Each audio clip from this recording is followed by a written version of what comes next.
Kalau kita mau mengambil dari kisah dan sejarah yang disampaikan oleh Luqmanul Hakim, tahu Luqmanul Hakim nggak? Luqmanul Hakim tahu? Namanya ada di Quran loh. Ya, namanya ada di Quran, surat Luqman. Kalau ada manusia yang namanya diabadikan di dalam Quran cuma dua, kalau nggak luar biasa, kalau nggak burengsek abis-abisan. Firaun contohnya. Nah, ente mau nggak namanya diabadikan dalam Quran? Quran yang baru berarti lebih nggak bener lagi, karena Quran baru. Quran barunya juga udah nggak bener, apalagi nama kita ada di situ. Wah, udah kacau, nggak ada yang beres. Luqmanul Hakim itu kulitnya hitam. Kalau sudah bicara kulit hitam, perempuan mana ada yang mau? Itu juga yang mau nggak sadar, karena kepentok kepalanya. Kulitnya hitam, namun dari lisannya keluar kata-kata hikmah yang sangat luar biasa. Salah satunya adalah apa? Wahai anakku, ketika engkau melakukan sesuatu yang menurutmu baik dan dalam pandangan Allah baik, terus saja kamu berjalan, nggak usah peduli apa yang orang katakan. Anaknya bingung. Jelas? Enggak. Persis kayak tadi, jelas? Enggak.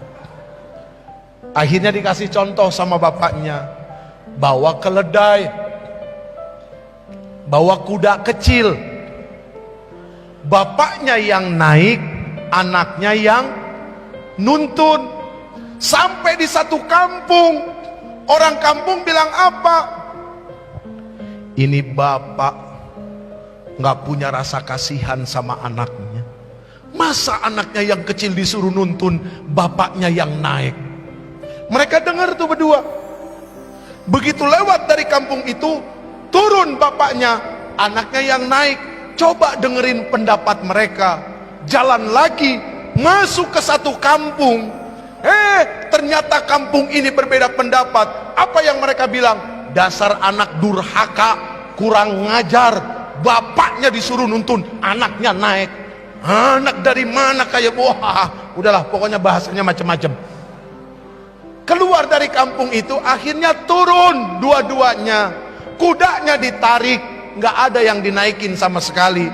Lewat satu kampung, ternyata kampung ini berbeda lagi pendapatnya. Apa itu kampung bilang?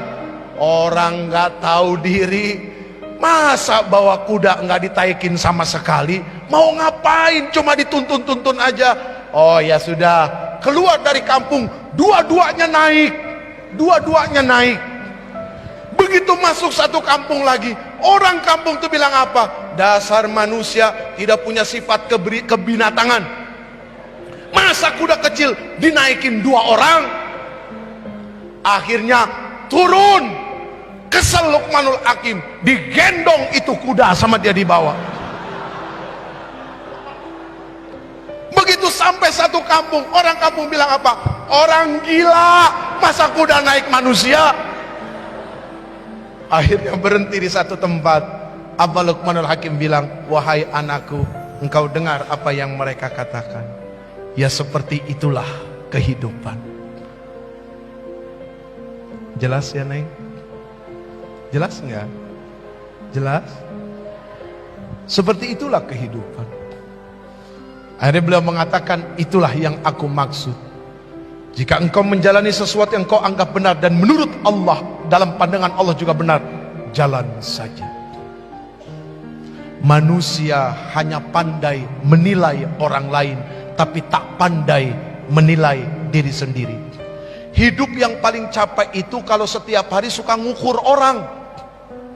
Jangan suka ngukur orang sama baju kita, nggak bakalan beres. Sepatu boleh kakinya nomor 31 sama-sama, tapi kan belum tentu depannya sama.